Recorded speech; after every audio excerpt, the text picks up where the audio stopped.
Hello and welcome to our channel. आज के video में हम जानेंगे वीबीए के अंदर कॉलम विड्थ कैसे चेंज करनी है और रो हाइट कैसे चेंज करनी है। तो चलिए शुरू करते हैं। सबसे पहले हम एक्सेल को ओपन कर लेंगे। अब एक्सेल को ओपन करने के बाद यहाँ पे ब्लैंक वर्कबुक सेलेक्ट करेंगे और यहाँ पर एग्जांपल के लिए पहले हम मैनुअल स्टेप देखेंगे कि मैनुअल स्टेप के लिए मुझे क्या करना है। तो मुझे अगर कॉलम विड्थ चेंज करनी तो मैं क्या करूँगा, यहाँ पर एक कॉलम के ऊपर क्लिक कर लूँगा। अब यहाँ पर फॉर्मेट ग्रुप के अंदर जाऊँगा, सेल ग्रुप के अंदर जाऊँगा, फॉर्मेट के अंदर क्लिक करूँगा और यहाँ पर कॉलम विड्थ, तो कॉलम विड्थ के ऊपर क्लिक करूँगा। अब कॉलम विड्थ के ऊपर क्लिक करने के बाद यहाँ पर मुझे एक नंबर लिख के आया 8.43।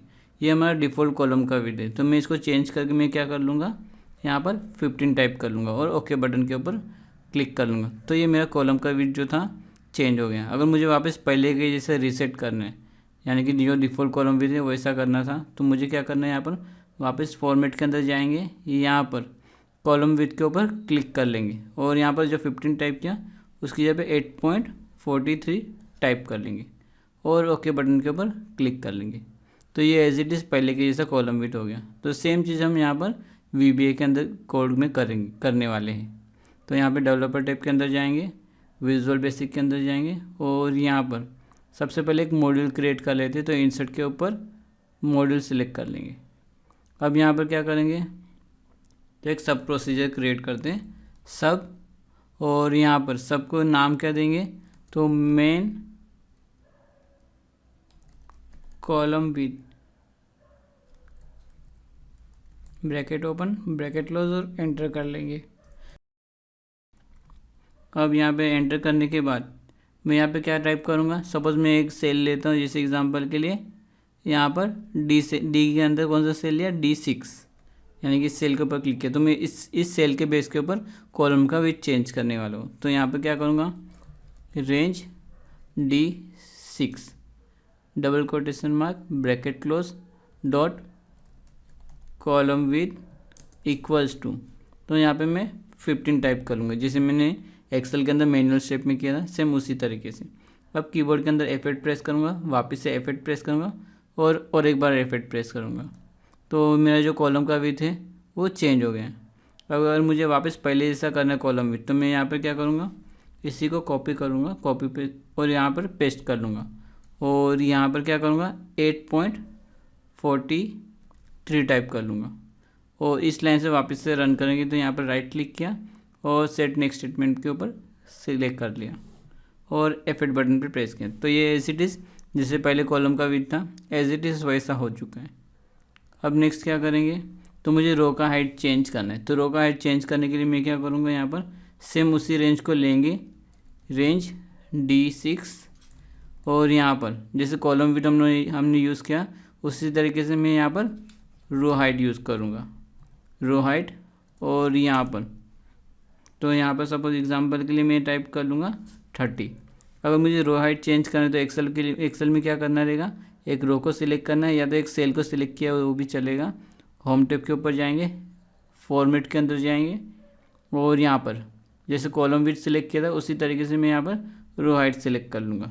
यहाँ पर डिफ़ॉल्ट वैल्यू दी हुई है 15, तो इसको चेंज करके मैं यहाँ पर कर लूँगा 30 और ओके बटन पे क्लिक कर लूँगा। तो ये रो का हाइट जो है वो चेंज हो गया है। सेम उसी तरीके से अगर मुझे वीबीए में करना है तो यहाँ पर वीबीए एडिटर में मैंने क्या किया है, D6 row height is equals to 30। और मुझे वापस पहले जैसा करना है, यानी कि इसको रीसेट करना है, तो वापस से यहाँ पर एक्सेल में रो हाइट और वापस 15 टाइप कर लूँगा और ओके बटन पे प्रेस कर लूँगा। सेम उसी तरीके से अगर मुझे वीबीए कोड में करना है तो यहाँ पर मैंने 30 टाइप किया हुआ है, right click, set next statement और F8। तो ये रो हाइट चेंज हो गए हैं। अगर मुझे वापस से इस रो हाइट को पहले जैसा करना है तो मैं क्या करूँगा, इस रो को सिलेक्ट करूँगा, कॉपी कर लूँगा और यहीं पे पेस्ट कर लूँगा और यहाँ पर 30 की जगह पे वापस 15 सेट कर लूँगा। तो ये मेरा रो हाइट जो है वो रीसेट हो जाएगा। तो यहाँ पर F8 प्रेस कर लिया, तो ये मेरा जो रो हाइट था एज इट इज़ जैसे पहले था उसी तरीके से हो गया। और मुझे मल्टीपल कॉलम की विड्थ चेंज करनी है तो मैं क्या करूँगा, यहाँ पर तीनों कॉलम को सिलेक्ट कर लूँगा या ऐसे 3 सेल भी सिलेक्ट कर लूँगा तभी भी चलेगा। इसके बाद यहाँ पर फॉर्मेट में जाना है, कॉलम विड्थ, और यहाँ पर यहाँ पर क्या टाइप करेंगे, जिस एग्जांपल के लिए लास्ट टाइम 15 टाइप किया, वापस से 15 टाइप कर लेते और ओके बटन पे प्रेस कर लेंगे। तो ये कॉलम का विड्थ चेंज हो गया। अगर वापस रीसेट करना है तो मैं यहाँ पर कॉलम विड्थ के अंदर जाऊँगा और यहाँ पर 8.43 टाइप कर लूँगा और ओके बटन पे प्रेस कर लेंगे। सेम उसी तरीके से मुझे क्या करना है, ये दो रो को कॉपी पेस्ट कर लेते हैं, कॉपी और पेस्ट। अब यहाँ पे मुझे तीनों कॉलम करना है, यानी कि B:, और D तक के लिए। तो ये तीनों कॉलम का मुझे विड्थ चेंज करना है। तो तीनों कॉलम को यहाँ पे टाइप कर लिया। उसके बाद यहाँ पर कॉलम का विड्थ मैंने 15 सेट किया और वापस से रीसेट करने के लिए 8.43 सेट कर लिया। और ये लाइन से मैं रन करूँगा तो यहाँ पर select next statement, set next statement और F8 प्रेस कर लूँगा। जैसे F8 मैंने प्रेस किया तो कॉलम का विड्थ चेंज हो गया। वापस से F8 प्रेस किया तो एज इट इज़ जैसे पहले था उसी तरीके से वापस सेट हो गया। सेम अगर उसी तरीके से अगर मुझे रो हाइट चेंज करना है तो मैं क्या करूँगा, यहाँ पर एक से ज़्यादा रो सेलेक्ट कर लूँगा। जैसे एग्जांपल के लिए यहाँ पे रो नंबर 3 से लेकर 6 तक सिलेक्ट किया, यानी कि टोटल 4 रो मैंने सिलेक्ट किए। अगर मुझे यहाँ पर इसका हाइट चेंज करना है तो फॉर्मेट के अंदर जाऊँगा, यहाँ पर रो हाइट के ऊपर क्लिक कर लूँगा। यहाँ पर 15 लिखा हुआ, इसकी जगह पे मैं यहाँ पर 20 टाइप कर लूँगा और ओके बटन पर प्रेस कर लूँगा। तो ये रो की हाइट चेंज हो गया। अगर मुझे इसे रीसेट करनी है तो मैं क्या करूँगा, यहाँ पर फॉर्मेट के अंदर वापस जाऊँगा, रो हाइट पे क्लिक करूँगा और यहाँ पर 20 की जगह पे मैं वापस 15 सिलेक्ट कर लूँगा, यानी कि 15 टाइप कर लूँगा और ओके बटन पे क्लिक कर लूँगा। तो ये रो हाइट मेरी चेंज हो गई वापस पहले जैसी। सेम उसी तरीके से मुझे क्या करना है, यहाँ पर ये दोनों रो को कॉपी पेस्ट कर लूँगा, यानी कि जो मैंने पहले कोड टाइप किया था उसको पेस्ट कर लिया। यहाँ पर जो सिंगल सेल था यानी कि D6, तो मुझे क्या करना है, रो नंबर 3 से लेकर 6 तक के लिए, यानी कि यहाँ पे मैं ऐसा D3 से लेके D6 ले सकता हूँ, या तो मैं डायरेक्टली यहाँ पर रो प्रोवाइड कर सकता हूँ 3:6। तो ये दोनों सेम ही हैं। और यहाँ से मैं वापस से रन करूँगा, क्लिक किया, सेट, वापस से रन करते हैं F8 और यहाँ पे सेट नेक्स्ट स्टेटमेंट और यहाँ पे F8 और ये मेरा रो हाइट चेंज हो गया। और वापस से पहले जैसा करने के लिए मैंने वापस से F8 प्रेस किया तो वापस से रो हाइट 15 सेट हो गया। अब नेक्स्ट क्या था, तो ये मैंने जो बताया आपको, रो हाइट और कॉलम विड्थ चेंज किया सिंगल वाला, यानी कि यहाँ पर सिंगल कॉलम विड्थ, और इस वाले कोड में हमने देखा था सिंगल रो हाइट। और यहाँ पर जो मैंने बताया आपको मल्टीपल कॉलम विड्थ, और इस जगह पे मैंने आपको बताया था मल्टीपल रो हाइट चेंज करने के लिए।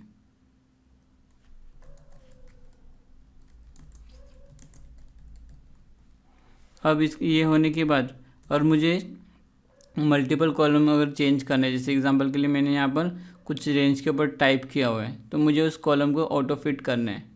जैसे एग्जांपल के लिए मैंने यहाँ पर टाइप क्या किया है, तो सपोज कुछ नंबर टाइप कर लिए,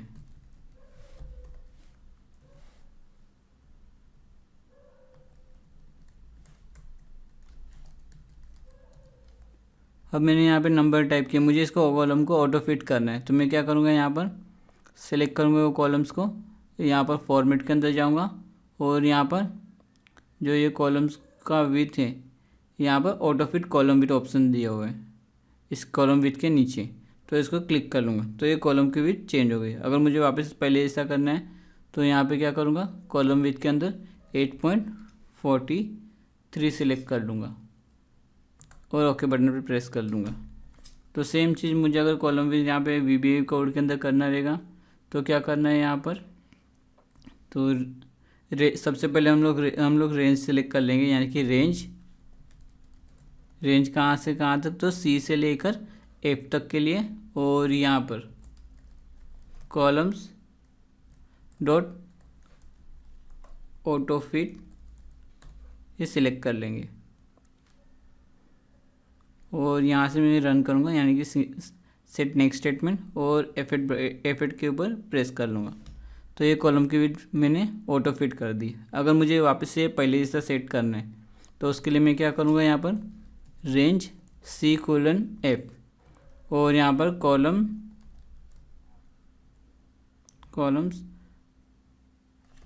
विड्थ इक्वल्स टू 8.43 और ये लाइन से वापस से रन करेंगे, यानी कि सेट नेक्स्ट स्टेटमेंट और एफिट। तो ये एज इट इज़ मेरा पहले जैसा हो गया है।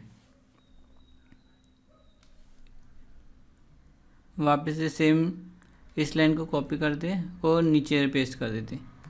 और मैंने यहाँ पे वापस से ये लाइन रन की सपोज, और मेरा कॉलम विड्थ यहाँ पर जो है ये ऑटो फिट हो चुका है। अब मुझे यहाँ पर पता नहीं कि कितने कॉलम्स जो है उसकी हाइट या विड्थ चेंज हो गई। मुझे सारे कॉलम्स की विड्थ चेंज कर, यानी कि एक जितनी ही करनी है। जैसे एग्जांपल के इस कॉलम की हाइट विड्थ मैंने चेंज की है, इस कॉलम की विड्थ चेंज की, इस कॉलम की विड्थ चेंज की। अब मुझे इसको सबको रीसेट करके एज इट इज़ एक जैसा ही वेट करना है। तो मैं क्या करूँगा, यहाँ पर सारे कॉलम्स सेलेक्ट करूँगा, यानी कि यहाँ पर डायरेक्टली ऐसे क्लिक करूँगा, फॉर्मेट के अंदर जाऊँगा और कॉलम विड्थ में यहाँ पर एक विड्थ टाइप करूँगा। तो उसके लिए मैं क्या करूँगा, VBA कोड के अंदर, तो यहाँ पर मैंने जैसे लास्ट टाइम मैं रेंज प्रोवाइड की थी इस जगह पे, तो मैं इसको रेंज नहीं प्रोवाइड करूँगा। उसके लिए मैं यहाँ पर क्या यूज़ करूँगा, columns dot column width equals to, तो 8.43 टाइप कर लूँगा और ये लाइन से रन करेंगे, सेट नेक्स्ट स्टेटमेंट और F8 बटन पे प्रेस कर लेंगे। तो ये सारे कॉलम्स की जो विड्थ मैंने सेट की थी डिफरेंटली, यानी कि यहाँ से ड्रैग करके, तो वो जो सबकी डिफरेंट विड्थ थी वो सब एक जितनी हो चुकी है अभी। सेम उसी तरीके से अगर मुझे रो हाइट चेंज करनी है, यानी कि एक से ज़्यादा रो की हाइट मुझे चेंज करनी है, यानी कि सारे जितनी भी रोस हैं उसकी मुझे हाइट चेंज करनी है। तो यहाँ पर रोज dot row height equals to, suppose मैंने यहाँ पे टाइप कर लिया 30 और ये लाइन सेट कर लेंगे और F8 प्रेस किया, तो ये सारी भी रो है उसकी हाइट चेंज हो गई। अगर मुझे वापस से रीसेट करना है तो इसको कॉपी कर लूँगा और यहीं पे पेस्ट कर लेता हूँ और इस लाइन को रन करेंगे, यानी कि रो हाइट मैंने यहाँ पर 15 सेट कर ली और सेट नेक्स्ट स्टेटमेंट और F8 बटन पर प्रेस कर लूँगा। तो ये जो है मेरा रो हाइट वापस एज इट इज़ हो गया, यानी कि जितनी भी रो हाइट मैंने चेंज की थी, जो एक्सेल के अंदर जितनी भी रो है उसकी हाइट चेंज की थी, वो सारी एक जैसी वापस से हो गई है। तो इस वीडियो को देखने के लिए धन्यवाद और मिलते हैं नेक्स्ट वीडियो में।